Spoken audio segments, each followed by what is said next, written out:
Hello, so good to meet you at this motivational meeting, reading quotes from oral scriptures. These powerful quotes empower billions of people, motivate them for greater prosperous life, and will help you to just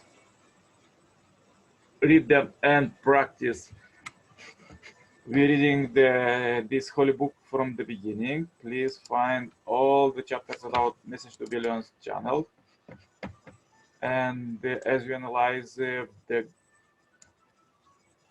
best point from all great central figures and God's providence, let's read further about Jacob.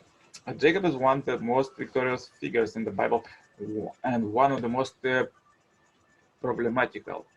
Clever and ambitious, he tricked his brother into selling him his birthright and deceived his father Isaac into giving him his brother blessing. Yet as he went through hardship in Haran and was himself deceived and mistreated by his uncle Laban, he sensed a growing maturity that comes to fruition when he is able to win over his hostile brother with gifts and genuine humility. Through all the vicissitudes in his life, we can see his genuine faith in God and his desire to guard and perpetuate the godly tradition of his forefathers Abraham and Isaac. Father Moon has the highest regard to Jacob, whom he regards as the most successful providential figure in the Old Testament. In reconciling with his brother Esau, Jacob is the first person in biblical history to win over his enemy with love and sacrifice. And Father Moon's view of God's providence as the course of restoration to turn right side up all the things turned upside down by the human fall. Jacob restored much by defeating the angel. He restored for the first time Adam defeated by the angel Lucifer, and by winning over his brother Esau, he restored for the first time the failure of Cain and Abel. Jacob is a role model to Father Moon and to anyone who understands that God entrusts to us a certain position of responsibility to exert ourselves to overcome adversity and restore the mistake of the past. Therefore, his appellation Israel, meaning he who strive with God, is well deserved. Jacob rivalry with Esau. Isaac prayed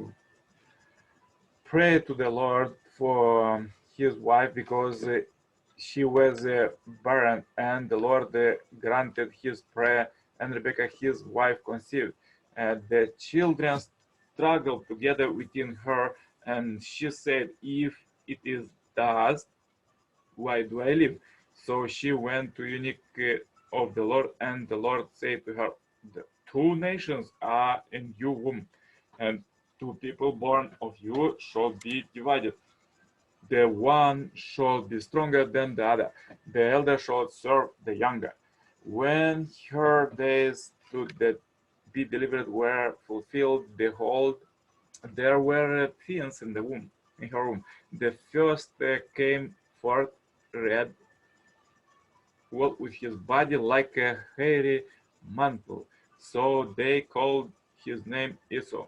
After his brother came forth, and his hand had taken hold of Esau's heel. So his name was called Jacob. When the boys grew up, Esau was a skillful hunter, a man of the field, while Jacob was a quiet man dwelling in tents. Isaac loved Esau because he ate of his game, but Rebekah loved Jacob. Once, when Jacob was boiling pottage, Esau came from the field, and he was famished. And Esau said to Jacob, "Let me eat some of that red pottage, for I am famished." Therefore his name was called Edom. Jacob said, "First sell me your birthright." Esau said, "I'm about to die. Of what use is a birthright to me?" Jacob said, "Swear to me first." So we swore to him. So he swore to him and sold his birthright to Jacob. Then Jacob gave Esau bread and pottage of lentils, and he ate and drank and rose and went his way. Thus Esau despised his birthright. When Isaac was old and his eyes were dim so that he could not see, he called Esau his older son and said to him, "My son." And he answered, "Here am I." He said, "Behold, I am old. I do not know the days of my death.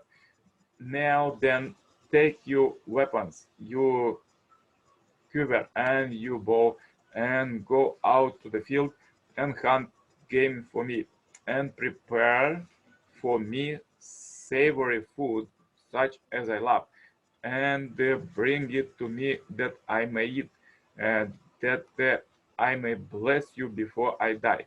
Now Rebekah was listening when Isaac spoke to his son Esau. She prepared savory food such as his father loved. Then she took the best garment of Esau, her elder son, which were with her in the house, and put them on Jacob, her younger son, and the skin of the kid she put them upon his hand and upon the smooth part of his neck. And she gave the savory food and the bread which she had prepared into the hand of her son Jacob. So he went in to his father and said, "My father." And he said, "Here I am. Who are you, my son?" Jacob said to his father, "I'm Esau, your first born. I gave down as you told me. Now sit up and eat for my game, that you may bless me." But Isaac said to his son, "How it is that you have found it so quickly, my son?" He answered, "Because the Lord your God granted me success." Then Isaac said to Jacob, "Come near that I may feel you, my son, to know whether you are really my son Esau or not." So Jacob went near to Isaac, his father, who felt him and said, "The voice of is Jacob's voice, but the hands are the hands of Esau." And he did not recognize him because his hands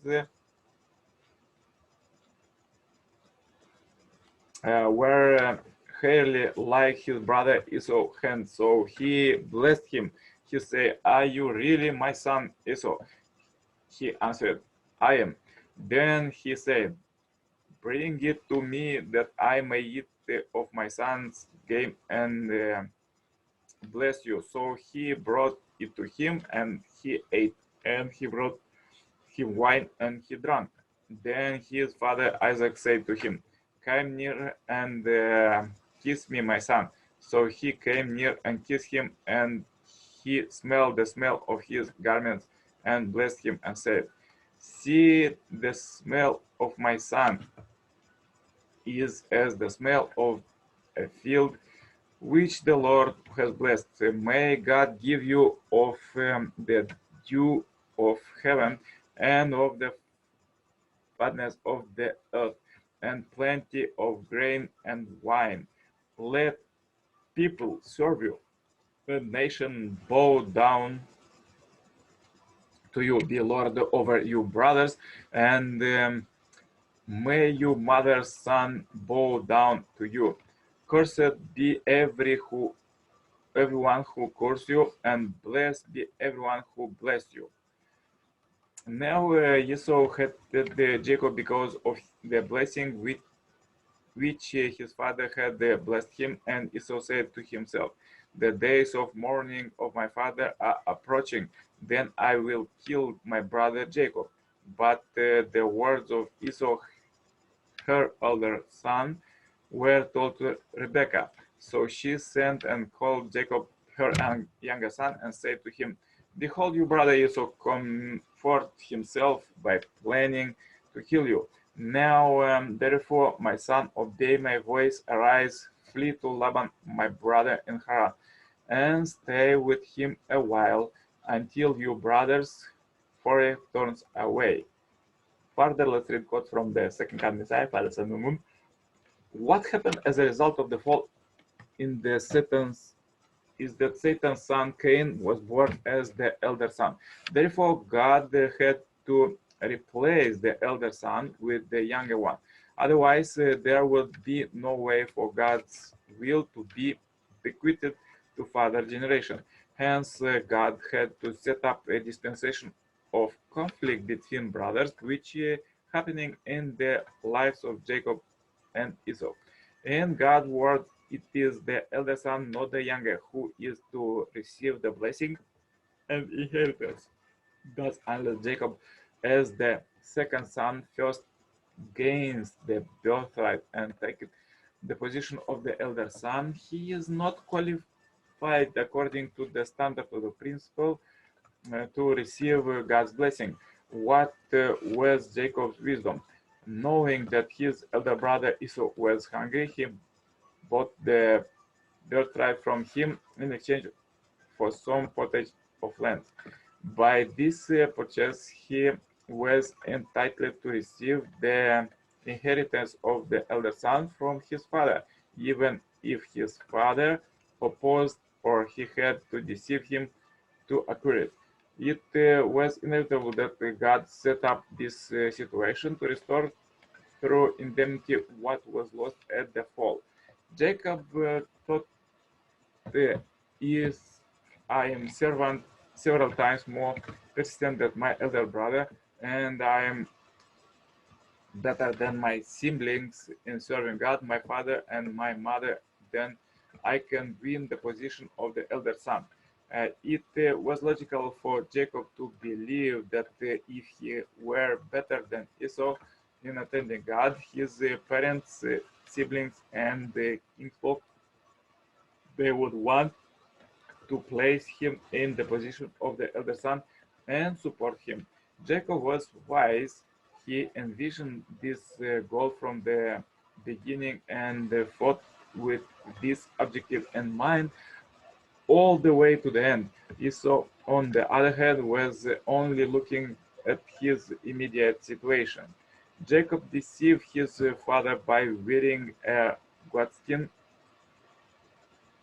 to imitate his brother Esau, who was a very hairy man. Jacob approached his father, who was practically blind, and let him touch the hide on his arm to convince him that he was Esau. Then his father blessed Jacob with the blessing intended for his brother. Why did the God dispensation require this? According to the principle of creation, only the elder son can receive the inheritance. Therefore, in order to receive God's inheritance, Jacob had to take the birthright from his elder brother. However, he could not just take it without a condition. Since Esau had already sold the birthright to Jacob, Jacob was simply taking possession of what was already his. That is why Jacob was not wrong. Rather, Esau was wrong for having sold his birthright. Jacob truly cherished the brilliant birthright. He was anxious to inherit it and bring together all the generations of his family. And that is why the Bible speaks of the God of Abraham, Isaac, and Jacob. Jacob knew the will of God and God's dispensation, and he wanted to become the heir who could receive the inheritance. What does this mean for us? The fallen world is in the position of the elder son. But through this course, Jacob restored the birthright of the elder son on the side of heaven. Similarly, among nations, from a worldly standpoint, the leading power have the right of the elder son. But from the standpoint of God's will, Israel is the elder son. These two elder sons who comfort each other on the national level as Israel confronted the Roman Empire. Even to this day, the mission of the chosen people is to restore the birthright from Esau, beginning on the individual and family level all the way to the world level. And when their father gave his blessing to Jacob, the birthright was restored. However, because of this, Esau was extremely angry and wanted to kill Jacob, just as Cain has killed Abel. So powerful quotes for today. If you have difficulties today, please watch one more time this video, share this video as we end this billion happy life subscribers marathon, like and comment it, and contact me for consultation, cooperation, or to become a member of this Heavenly Parents Holy Community globally. I wish you a great blessed day. Stay happy, healthy in this difficult time. See you tomorrow with more powerful quotes. All the best.